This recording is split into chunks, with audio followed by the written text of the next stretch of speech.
अस्सलाम वालेकुम नाज़रीन, हाईटेक टीवी न्यूज़ इंडिया में आपका खैर मकदम करता हूं। मैं आपका मेज़बान Mohammed Ibrahim, bureau chief reporter Mohammed Majeed के साथ। संगारेड्डी के सदाशिवपेट शहर में पीर के रोज इंदिरम्मा हाउसिंग स्कीम के तहत तामीर शुदा मकानात तहक़ खानदानों के हवाले किए गए। TGIIC कॉरपोरेशन चेयरपर्सन निर्मला जग्गारेड्डी ने 23वें वार्ड दापुर कॉलोनी और 9 वार्ड में PSML कॉलोनी में नए घरों का इफ्तिताह किया। इस मौके पर इन्होंने कहा कि गरीब खानदानों को अपना ज़ाती घर फराहम करना हुकूमत का अहम मकसद है। हुकूमत हर मुस्तहिक खानदान तक रिहायशी सहूलत पहुँचाने के लिए संजीदगी से काम कर रही है। इन्होंने कहा कि इंदिरम्मा हाउसिंग स्कीम से गरीब आवाम की ज़िंदगी बेहतर होगी। इन्होंने मज़ीद बताया कि सदाशिवपेट की तरक्की के लिए हुकूमत खुसूसी तवज्जो दे रही है और बुनियादी सहूलियात के साथ फलाही प्रोग्राम भी मौसर अंदाज में नाफिज किए जा रहे हैं। इस प्रोग्राम में CDC chairman Gadila Ram Reddy, municipal chairperson Munpalli Anjamma Satyanarayana, अवामी नुमाइंदे, कांग्रेस कायदीन और कारकुनान ने शिरकत की।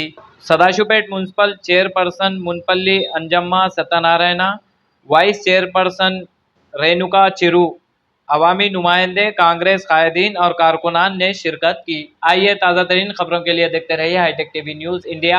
संगारेड्डी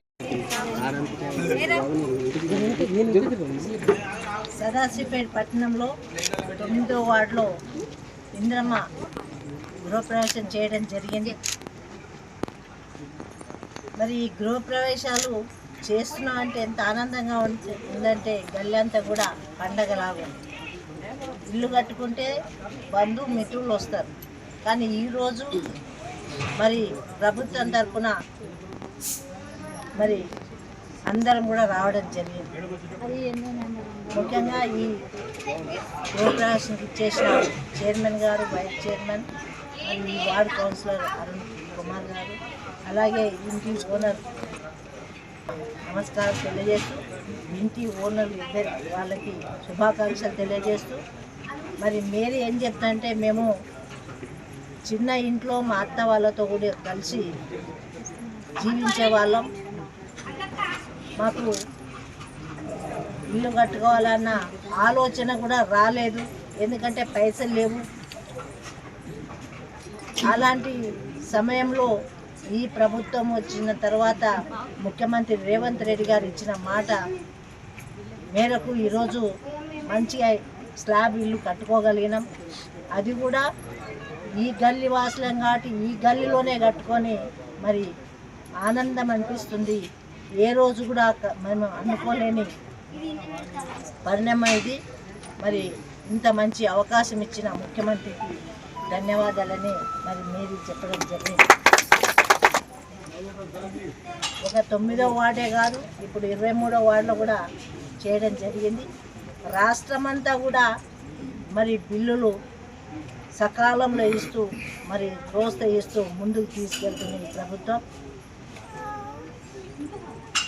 ఇంకో విషయం, పార్టీలకు అతీతంగా నువ్వు ఈ పార్టీ ఆ పార్టీ అని కాకుండా అర్హులైన వాళ్ళు ఎవరైనా ఉండని ఒక్కొక్క అసెంబ్లీ సెగ్మెంట్లో 3500 ఇండ్లు ప్రతి సంవత్సరం కూడా ఇవ్వాలని చెప్పడం జరిగింది. అదే ప్రకారంగా ఇస్తున్నా.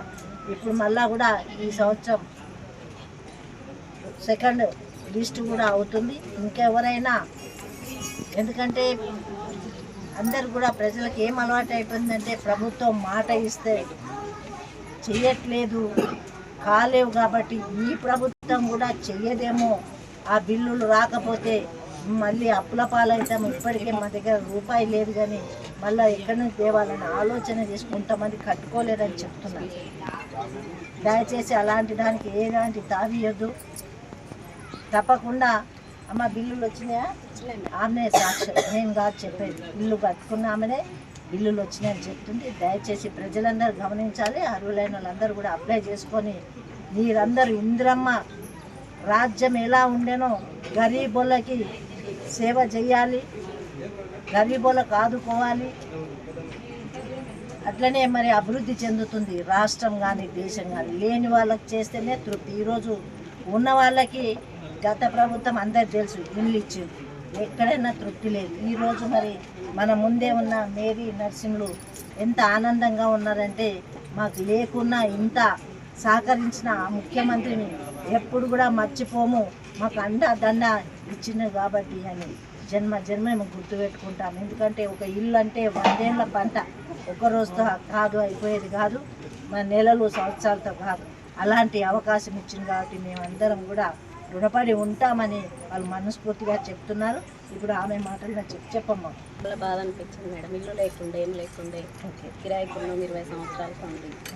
చాలా ఇబ్బందిగా, ఇప్పుడు చాలా సంతోషం. నందమే వేరు. అవును మేడం.